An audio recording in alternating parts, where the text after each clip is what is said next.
Hi guys, welcome to part 2 of Benefits of Studying in Canada. So we have with us again Lisa, and we'll be asking her some questions about her experiences. Hi Lisa. Hello, Shauna. Okay, so let's get right into it. Now, as an international student, were you able to work in Canada? Yes, I was. I was able to acquire jobs both on campus as well as in the community, and that's how I paid my tuition. So, were you able to get just about any job you want, or were there specific jobs that international students could target? Um, I will answer this question pulling in experiences of other persons as well, just because um, there are options, Right. right? Mm-hmm. So for myself, I would say that I did quite a number of interviews and everything before I settled on campus as well as in the community. I mean, just like anywhere else, when you're applying for jobs, you don't necessarily get called back for all of them. Right.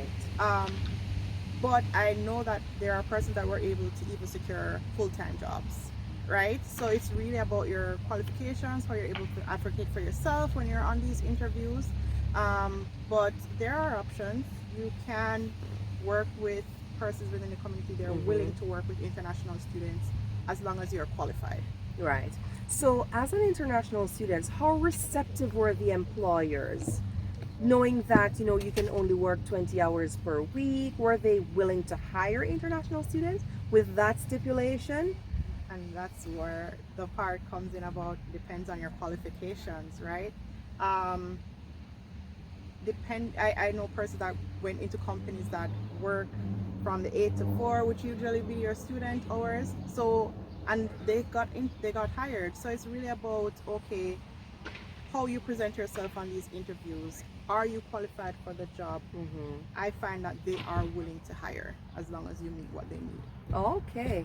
Okay, thank you. So, Lisa, walk us through your journey from study permit holder to now permanent residence. Well, it was a long journey. Let's put it like that. Um, so a lot of it is really boils down to the processing time, right?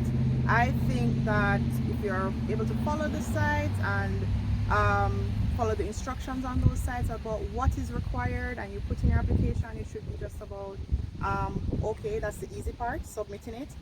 But there are significant wait times depending on the needs of the time. For example, um, one thing I've noted is that if you're coming out of school Mm-hmm. when everybody else is coming out of school, you're Mm-hmm. trying to switch from student permit to work permit, there is going to be a bit of a wait because there are more applications in Right. right after graduation, as you can Mm-hmm. anticipate.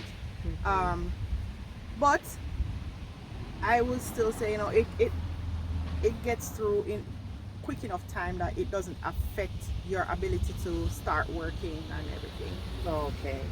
But then from that step, getting your work permit and then applying for your permanent residency, no, that one is the tricky part. I find like that way because no, you're just out in the wonderland trying to work with your expiration date and everything, and the processing time can be very lengthy. You Mm-hmm. just have to be patient, though, and Right. follow up and all of that. Mm-hmm. So did you have to like contact IRCC for any reason? IRCC is Immigration Refugees Canada Citizenship. Yeah. Right. Did you have to contact them for any reason? What was the wait time Several like? times just to follow up because okay, I love the way you asked that question because it prompted my memory in such a way that I could talk about the instance where I needed confirmation so I can work. Mm-hmm. Right? You need to get your letters, you need to be able to access benefits, for example, health insurance and stuff like that. And it's a constant calling to find out, hey, where am I in the process so I can Mm-hmm. work and Right. stuff like that. And the answer is, well, there is an assumption because your application is in and everything, but it doesn't necessarily work like that in the real world when you're dealing with the other agencies. Right. So I did find myself having to call a lot while I waited for the official document, Okay. which is no fun. So, were there special pathways to immigrate for international students? Yes. Okay.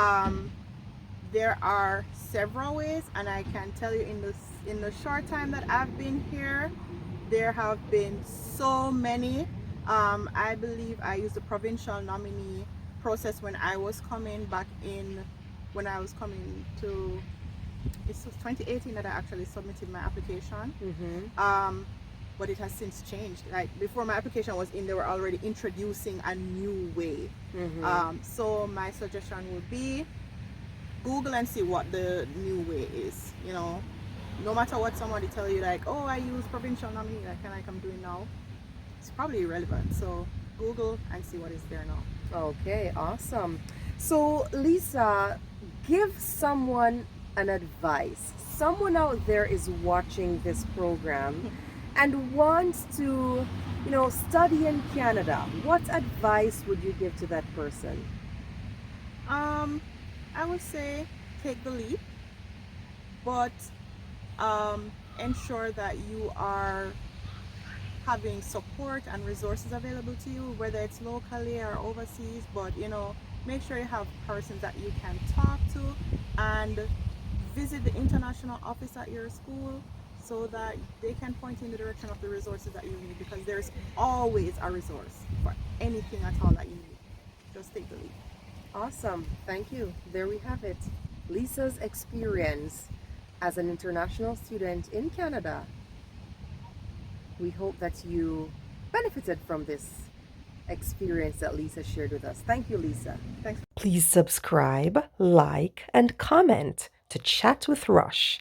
Stay tuned for more real life experiences, tips, and stories of individuals navigating the system as international students.